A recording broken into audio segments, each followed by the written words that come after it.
Mohon perhatian, tekan tombol subscribe. Terima kasih atas perhatiannya.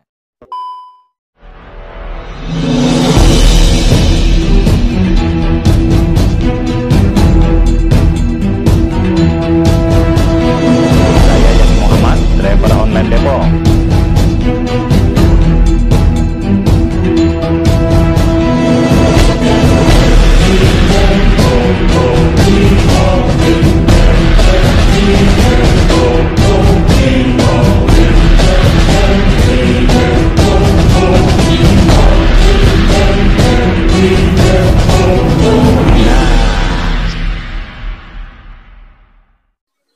Assalamualaikum Pak Hamka.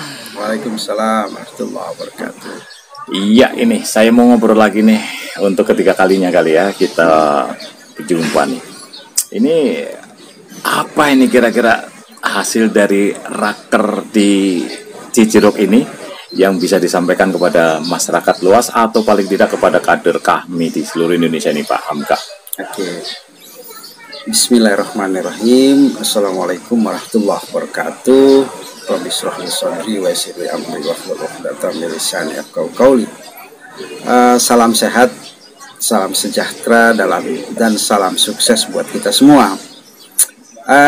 Kita baru saja selesai menyelenggarakan rapat kerja raker tanggal 29-30 Januari ya di 2022. Ini awal tahun yang mencerahkan, membahagiakan, dan mudah-mudahan apa yang kita rencanakan diridhoi Allah yang Maha Kuasa, Allah Subhanahu wa taala, dan diberikan kemudahan dan kelancaran. Jadi kalau di internal kita coba menggagas beberapa hal yang penting seperti bagaimana mengembangkan organisasi yang kebetulan saya pimpin, yaitu untuk internal bagaimana kita ingin mesejahterakan anggota terlebih dahulu ya. Itu penting karena kenapa? Kalau kita ingin bergerak, maka kita harus lebih dulu sejahtera, tentunya dengan cara-cara yang elegan, yang etik ya, dan itu kita dapatkan dengan cara-cara yang halal tentunya. Artinya kita berbisnis, berusaha gitu ya.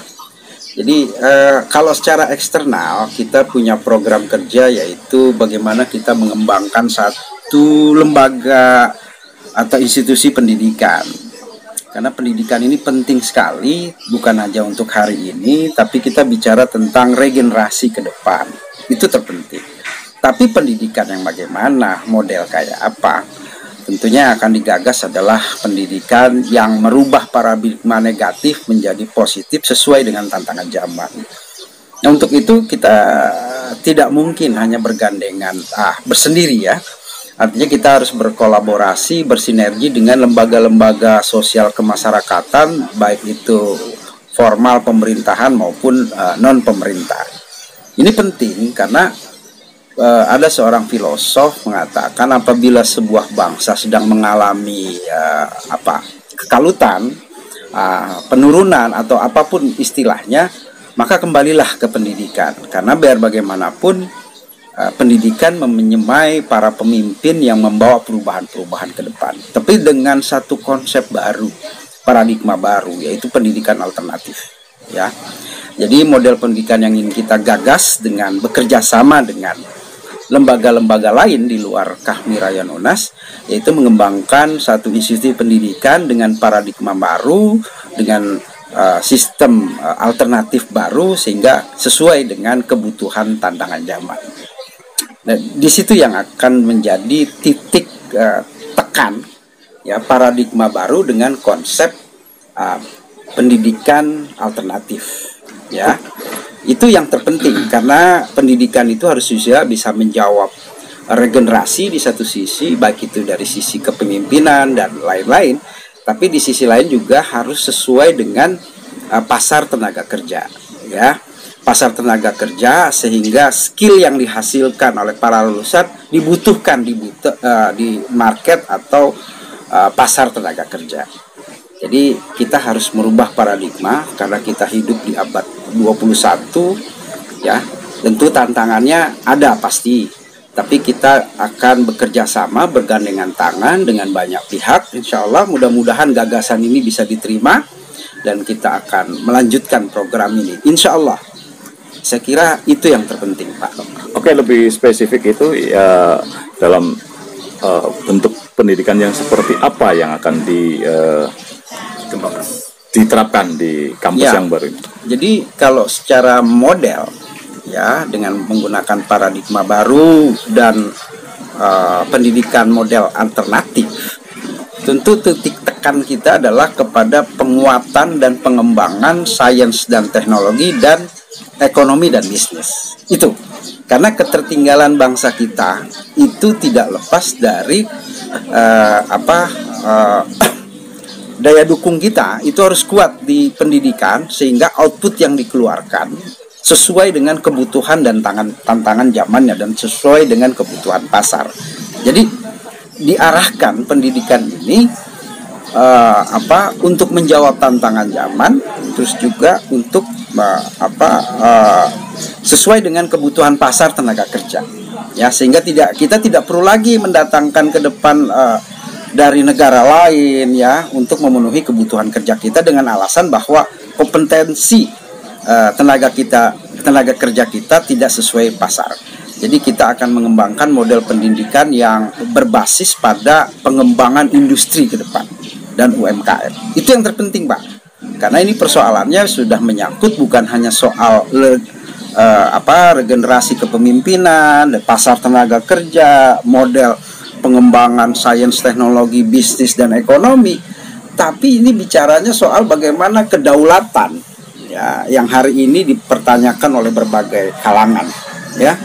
Artinya kita walaupun kita sadar betul bahwa kita tidak memiliki capital atau modal, jaringan juga kurang dan juga SDM kita kurang, tapi kalau kita bergandengan tangan dengan banyak lembaga, saya pikir ini bukan suatu hal yang tidak bisa kita lakukan. Saya kira ini bisa, asal kuncinya kita bangun ukhuwah, komunikasi, silaturahmi, dan saya pikir aspek-aspek yang kita butuhkan bisa kita dapatkan dari kita melakukan ukhuwah, silaturahmi dengan lembaga-lembaga di luar rayon Kahmi Unas. Kira-kira lembaga apa aja yang akan digandeng oleh Pak Ketua ini?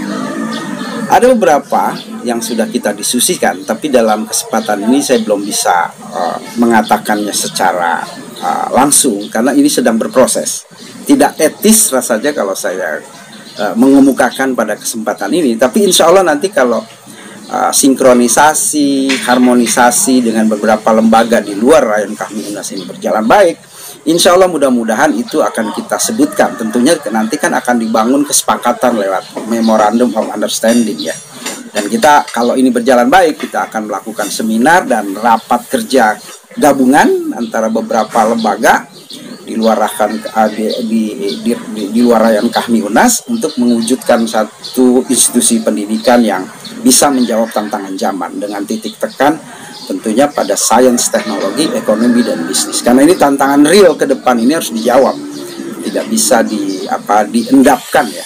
Kita jangan terpaku pada pola pikiran paradigma lama, tapi kita harus mengembangkan satu sistem pendidikan untuk menyerap nilai maupun perkembangan global yang hari ini menjadi tantangan bagi seluruh negara dan bangsa di dunia ini. Dan kita harus menjawab itu, gitu loh. Dengan berbekal silaturahmi dan berbekal kepada niat baik, ya, semata-mata ingin berkontribusi terhadap pendidikan di negara dan bangsa ini. Saya kira itu. Oke, pada narasi sebelumnya Pak Ketua juga menyinggung soal sudah tersedianya sekitar 1.500 sampai 1.600 profesor doktor itu ya. Apakah akan dilibatkan secara langsung atau bagaimana? Ya memang saya sendiri belum pernah lihat datanya ya. Tapi dari diskusi-diskusi saya mendengar informasi dalam tanda kutip ya bahwa ada sekitar 1.500 lebih kurang 1.500 profesor doktor di lingkungan Korps Alumni Himpunan Mahasiswa Islam yang kita sebut dengan Kahmi.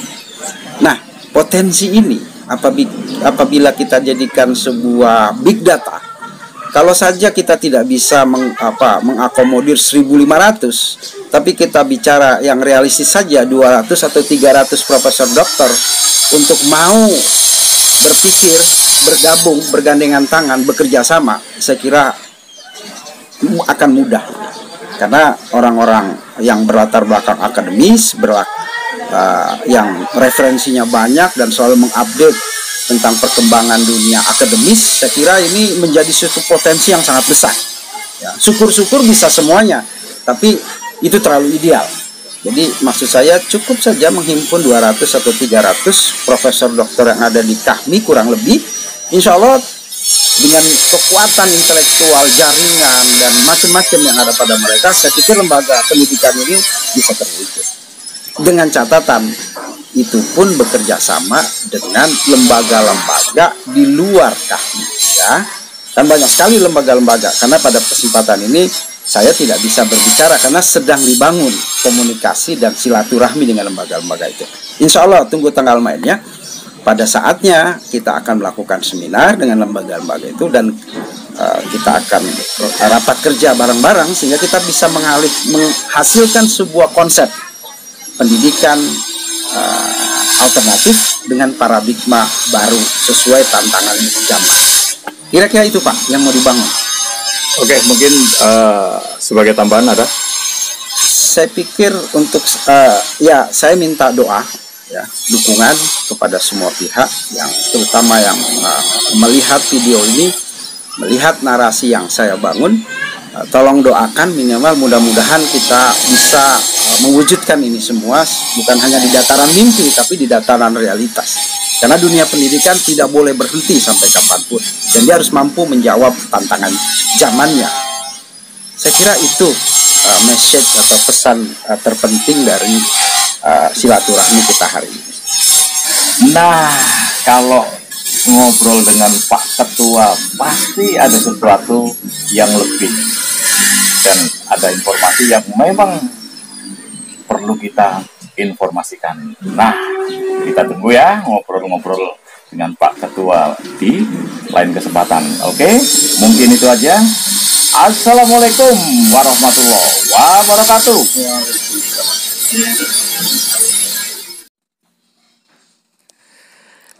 Saudaraku sebangsa dan setanah air, juga saudara seiman, yuk kita belanja ke pedagang keliling, asongan, dan pedagang di pinggir jalan.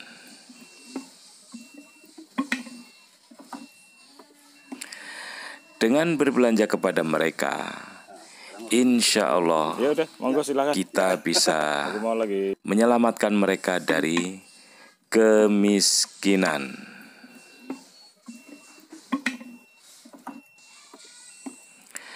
Seperti kita tahu bahwa kemiskinan itu dekat dengan kekufuran.